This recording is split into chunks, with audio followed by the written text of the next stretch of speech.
नमस्कार दोस्तों, कैसे हैं आप सब। हमारे YouTube channel GS with V में आप सभी का फिर से स्वागत है। वर्तमान समय में देखा जा रहा है कि राजधानी दिल्ली में G20 की बैठक को लेकर तमाम तरह की तैयारियां की जा रही हैं। G20 की बैठक को लेकर के तमाम तरह की तैयारियां की जा रही हैं। सबसे पहले ये जानते हैं G20 है क्या। G20 की जो बैठक हो रही है क्या। G20 की बैठक को G20 की बैठक को जानने से पहले ये जानते हैं कि G7 क्या होता है। ये जानते हैं G7 क्या होता है। G20 की बैठक को जानने से पहले हम ये जानते हैं कि G7 होता क्या है। G का मतलब होता है ग्रुप ऑफ 7 कंट्रीज, मतलब 7 देशों के समूह को 7 देशों के समूह को दर्शाता है। जो G7 है वह 7 देशों के समूह को दर्शाता है, ठीक है ना। इसकी स्थापना जो 1975 में हुई थी। इसकी स्थापना जो है G7 की जो स्थापना 1975 में हुई थी। इसमें 7 देश थे। अमेरिका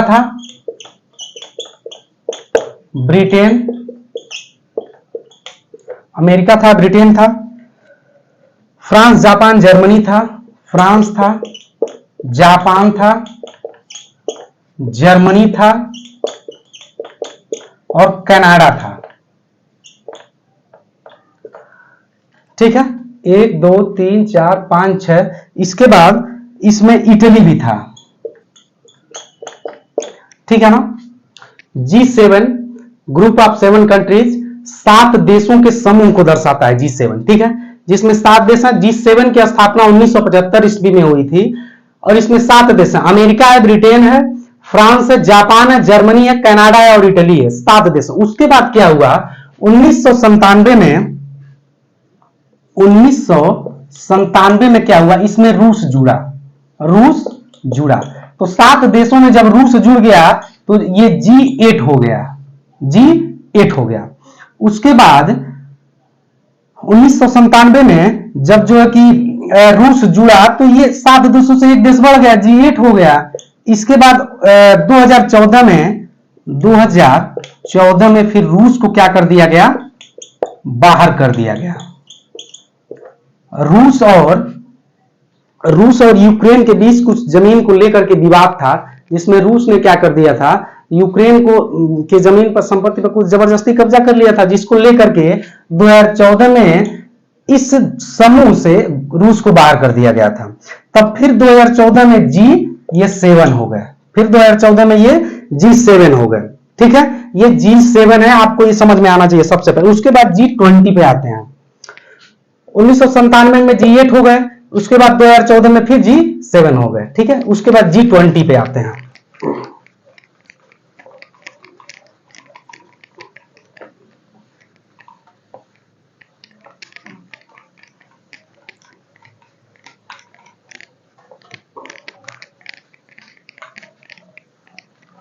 G20 आराम से समझिएगा, ध्यान से। G20 इसमें 19 देश हैं प्लस एक यूरोपीय यूनियन को ये दर्शाता है। मतलब 19 कंट्रीज प्लस एक यूरोपीय यूनियन को, ग्रुप ऑफ 19 कंट्रीज प्लस एक यूरोपीय यूनियन, मतलब 20 देशों के समूह को ये दर्शाता है, ठीक है। इसीलिए इसको G20 ग्रुप ऑफ 20 कंट्रीज, ठीक है। जो इसकी स्थापना थी 1999 ईस्वी में हुआ था। इसका जो स्थापना है 1999 में हुआ था। 1999 में हुआ था। कहां पे हुआ था, ये जर्मनी में हुआ था। जर्मनी की राजधानी बर्लिन में हुआ था। जो G20 का स्थापना है 1999 ईस्वी में हुआ था। ये जर्मनी की राजधानी बर्लिन में हुआ था। कहां पे हुआ था, बर्लिन में हुआ था। इसका पहला शिखर सम्मेलन, शिखर सम्मेलन जो है सम्मेलन 2008 में हुआ था। कहां पे हुआ था? अमेरिका में हुआ था। याद रखिएगा, उसी समय अमेरिका में मंदी हुआ था बहुत जबरदस्त तरीके से। ये अमेरिका में हुआ था 2008। इस पहली बात तो इस 1999 में जर्मनी में इसका सम्मेलन हुआ था, ओनली सम्मेलन हुआ था, मतलब इसकी बैठक हुई थी। उसके बाद जो इसका पहला शिखर सम्मेलन है 2008 में हुआ था, जिसमें सभी राष्ट्रों के, मतलब जो 20 राष्ट्र हैं, राष्ट्रों के जो राष्ट्राध्यक्ष हैं उन लोगों ने भाग लिया था। राष्ट्राध्यक्ष हैं उन लोगों ने भाग लिया था। ठीक है ना? इसके बाद समझते हैं। और उसी समय ये देखिएगा, एक चीज ध्यान दीजिएगा कि जब 1999 में बना तो ब्रिक्स नहीं था, लेकिन कुछ देश जैसे ब्राजील हो गया, रूस हो गया, इंडिया हो गया, चाइना हो गया और साउथ अफ्रीका हो गया। ये सारी कंट्रियां इसमें क्या हुई? मिली। और 2-4-10 कंट्री मिल करके ये 20 कंट्री मिल करके G20 बनाए। ठीक है? इसका उद्देश्य क्या है? G20 का उद्देश्य क्या है ये हम पढ़ते हैं। G20 का जो उद्देश्य है हम वो चीज पढ़ते हैं।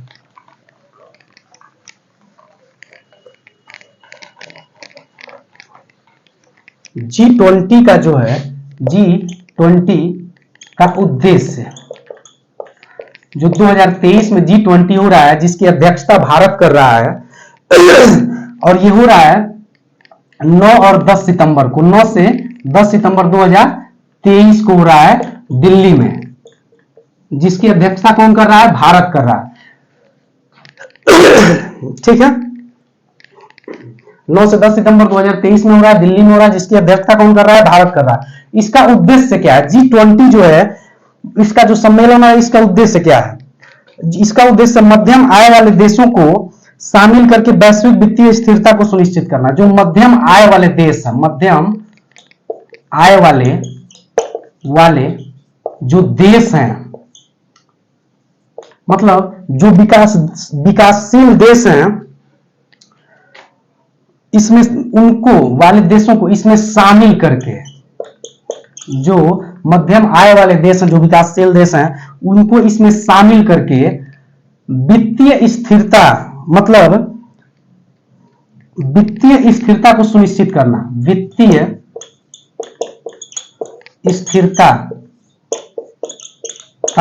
को सुनिश्चित करना।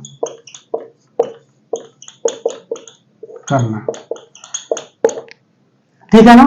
उसके बाद इसका उद्देश्य क्या है? आतंकवाद पे चर्चा करना, इसको कंट्रोल करना। उसके बाद इसके बाद आता है मानव तस्करी को रोकना, मानव तस्करी पर चर्चा करना, ग्लोबल वार्मिंग पर चर्चा करना। ठीक है ना? ये इसके उद्देश्य है कि G20 के। ठीक है ना? इसके बाद एक चीज हमेशा ये याद रखिएगा कि G20 जो है, G20 में जो देश हैं, ये विश्व के 85%, मतलब विश्व के 85% वैश्विक जीडीपी का, जो वैश्विक जीडीपी है उसमें 85% ये भागीदार है। मतलब जो G20 के जो कंट्रीज हैं, जो वैश्विक जीडीपी है, मतलब विश्व में जितना पैसा लोग कमाते हैं, ये जो 20 देश हैं 85% पैसा अकेले ये कमाते हैं। ठीक है ना? उसके बाद विश्व व्यापार का 75% ये अकेले करते हैं। मतलब विश्व में जितना भी व्यापार होता है, जो G20 के देश हैं, 75% ये G20 के देश ही केवल करते हैं। उसके बाद ये जो G20 के देश हैं, विश्व के 2/3 आबादी को कवर करते हैं, मतलब लगभग 66% जनसंख्या ये G20 के देश ही अकेले कवर करते हैं। ये ठीक है? ये चीज क्लियर हो गया? इसके बाद बताते हैं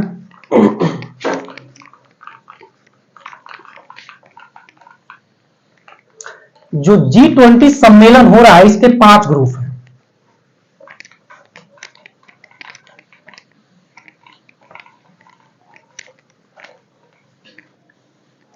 जो G20 सम्मेलन हो रहा है इस समय दिल्ली में 9 और 10 सितंबर को दिल्ली में 3 दिन बंदी भी है। इसके 5 ग्रुप हैं। G20 के सम्मेलन के जो 5 ग्रुप हैं, कितने ग्रुप हैं?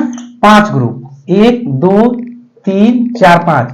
एक ग्रुप हो गया, दूसरा ग्रुप हो गया, तीसरा ग्रुप, चौथा ग्रुप, ये 5वां ग्रुप। अब ये बताइए इसमें भारत किस ग्रुप में है? भारत जो है दूसरे ग्रुप में है। एक ग्रुप में 4 कंट्री हैं, एक ग्रुप में 4 कंट्री हैं, एक ग्रुप में 4 कंट्री है। भारत किसमें है? भारत जो है दूसरे ग्रुप में है। इसमें रूस भी है, इसमें तुर्की भी है, इसमें तुर्की भी है। उसके बाद साउथ अफ्रीका भी है, इसमें साउथ अफ्रीका भी है। जाहिर सी बात है कि आपके दिमाग में आएगा कि आखिर चाइना कहां पे है, तो चाइना 5वें ग्रुप में है। चाइना 5वें ग्रुप में है, ठीक है ना। इसका जो स्थायी अतिथि देश है, जो इसका स्थायी अतिथि देश है, देश वो स्पेन है। इसमें स्पेन को स्थायी अतिथि देश बनाया गया है, ठीक है। इसमें स्पेन को स्थायी अतिथि देश बनाया गया है। इसका थीम क्या है? जो G20 का वो बैठक सम्मेलन है, इसका थीम क्या है? जो G20 सम्मेलन है, इसका थीम क्या है? इसका थीम है वसुधैव कुटुंबकम। इसका थीम है वसुधैव कुटुंबकम, वसुधैव कुटुंबकम। जो G20 सम्मेलन हो रहा है 2023 में 9-10 सितंबर को, उसका थीम है वसुधैव कुटुंबकम, वसुधैव कुटुंबकम। ये देख लीजिए, इसमें 1 अर्थ 1 फैमिली 1 फ्यूचर, 1 अर्थ 1 फैमिली 1 फ्यूचर। इसमें 1 अर्थ 1 फैमिली 1 फ्यूचर की बात कही गई है, ठीक है ना। इसके बाद इसके प्रमुख मुद्दे क्या हैं? इसके जो बैठक हो रहा है, G20 सम्मेलन का जो बैठक हो रहा है, इसके प्रमुख मुद्दे क्या हैं? इसके मुद्दे समझ लेते हैं।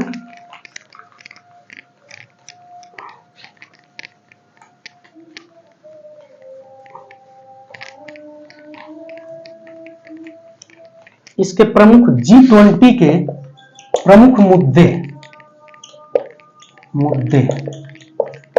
G20 के सबसे पहला में यूक्रेन रूस युद्ध पर चर्चा। यूक्रेन और रूस युद्ध पर चर्चा करना। जो वर्तमान समय में रूस यूक्रेन को जो मार रहा है, या रूस और यूक्रेन के बीच में जो युद्ध चल रहा है, उस पर क्या किया जाएगा? इसमें चर्चा चलाएगा। क्योंकि मान लीजिए इन फ्यूचर में अगर यूक्रेन और रूस इसी तरह से युद्ध चलता रहा तो परमाणु हथियारों का भी यूज हो सकता है। जब परमाणु हथियारों का यूज होगा तो जाहिर सी बात है कि जब तीसरा विश्व युद्ध हुआ तो इस बार पूरी जो है मानव प्रजाति समाप्त हो जाएगी, ठीक है। उसके बाद अगला भोजन, ऊर्जा, जलवायु परिवर्तन पर चर्चा करना। जलवायु परिवर्तन पर चर्चा करना, उसके बाद तीसरा है भोजन एवं ऊर्जा की कीमतों को कम करने पर चर्चा करना। मतलब जितने भी भोजन सामग्री है या ऊर्जा से संबंधित जितने भी सामग्री हैं, जैसे तेल हो गया, पेट्रोलियम हो गया, डीजल हो गया, इन सब पे क्या करना है? इनके कीमतों को कम करने पर चर्चा किया जाएगा, ठीक है। उसके बाद नेक्स्ट इसका मुद्दा है ग्लोबल साउथ को समर्थन। ग्लोबल साउथ को समर्थन